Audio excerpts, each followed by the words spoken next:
اللہ سے باتیں کیا کرو. یہ کمال ہے. یقین بتاؤں آپ کو, دنیا میں بڑے آدمی سے بات کرنے کا موقع نہیں ملتا.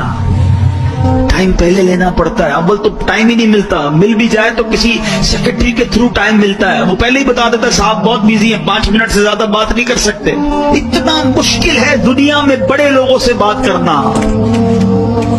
مگر میں بتاتا ہوں جس نے کائنات بنائی ہے اس سے بات کرنا کتنا آسان ہے.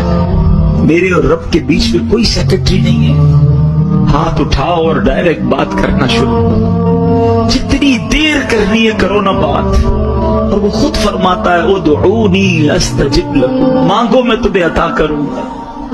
وہ دینے کے لیے تیار ہے. ہم پکارتے, ہمیں جلدی اتنی ہے, ہمیں اس کے گھر میں چین ہی نہیں آ رہا. ارے 2 رکعت نفل پڑھ لی, کبھی تسبیح پڑھ لی, سب چلے گئے تو کونے میں اللہ سے باتیں شروع کر دی.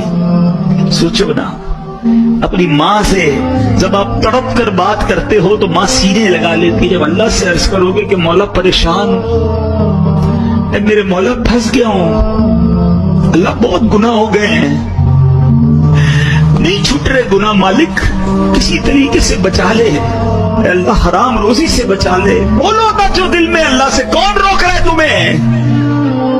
اور جس زبان میں بات کرنی ہے کرو. ارے وہ تو دلوں کے حال جانتا ہے, وہ تمہاری کیفیات کو دیکھ رہا ہے. اس کے گھر میں آئے ہو تو مانگو نا اس سے. ارے تمہارا مہمان تمہارے ڈرائنگ روم میں بیٹھ جائے اور رونا شروع کر دے کہ پریشان ہو, تو کیا دھکے دے کے نکالو گے؟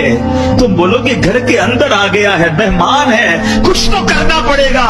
ارے قریب کے گھر میں آ گئے جب تم اور ادھر آنسو بہانا شروع کر دیے تو کیا خالی لوٹائے گا؟